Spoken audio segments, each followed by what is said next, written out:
नेकाराम और उसकी पत्नी रुक्मणी एक छोटे से गांव में रहते थे। वे दोनों अपने खेतों में अनाज की फसल लगाते और जब फसल पक जाती तो उसे वह मंडी में बेचकर अपना पालन पोषण करते थे। फसल लगाने से पहले खेत की खुदाई करनी पड़ती है, जो एक बहुत ही परिश्रम भरा कार्य होता है। बीज लगाना, सींचना, पकी फसल को काटना इतना कठिन नहीं होता जितना बीज लगाना होता है। इस साल नेकारेम ने सोचा, क्यों न इस साल खेत की खुदाई बिना अपनी मेहनत लगाए की जाए। किसी को खुदाई का काम दिया जाए तो बहुत से पैसे देने पड़ेंगे। नेकाराम पैसे भी खर्च नहीं करना चाहता था और यह भी चाहता था कि इस साल की खुदाई पर मेहनत न करनी पड़े। काफ़ी सोचने के बाद एक विचार उसके दिमाग में आया।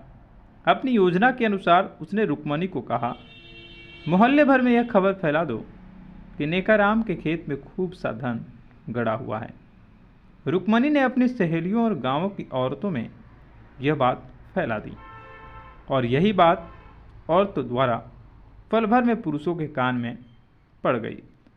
उसी रात बहुत से धन मिलने के लालच में गांव के सभी पुरुष खेत में जा पहुंचे और पूरा पूरा खेत खोद डाला, लेकिन गड़ा हुआ धन किसी को न मिला। सब थक हार कर अपने घर लौट गए। इधर अगली सुबह जब नेकराम उठा और अपने खेत को खोदा हुआ पाया तो उसे खुशी का ठिकाना नहीं रहा। उसने अपनी चतुर बुद्धि पर गर्व होने लगा। उसने तुरंत बीजों की गठरी उठाई और खेत में जाकर बीज बो दिए।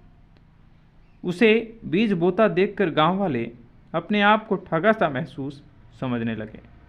वह समझ गए कि नेकाराम ने धन दबाना होने की बात फैलाकर उन्हें मूर्ख बनाया है, लेकिन गांव वाले कुछ भी कर नहीं सकते थे, इसलिए खामोश रहे।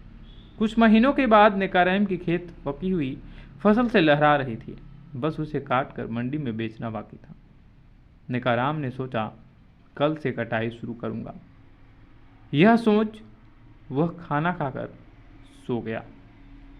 अगली सुबह जब नेकराम उठा, हाथ मुंह धोकर जब खेत में पहुंचा तो वह हैरान हो गया था।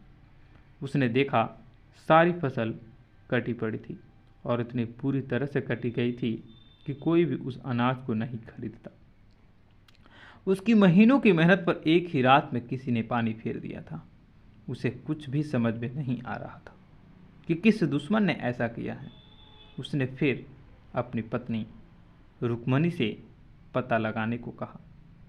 तब उसकी पत्नी ने बहुत प्रयास किया, बहुत ढूंढा।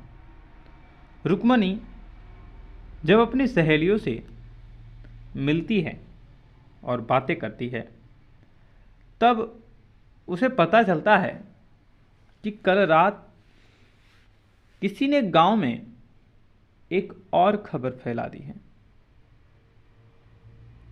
खबर ये थी कि नेकराम ने अपनी फसल में बहुत सा धन छुपा रखा है, इसलिए छुपे हुए धन को ढूंढने के लिए सभी के सभी गांव वाले वहां गए और सब ने उसके फसल को तहस नहस कर दिया। तभी नेकाराम बहुत परेशान हो गया था।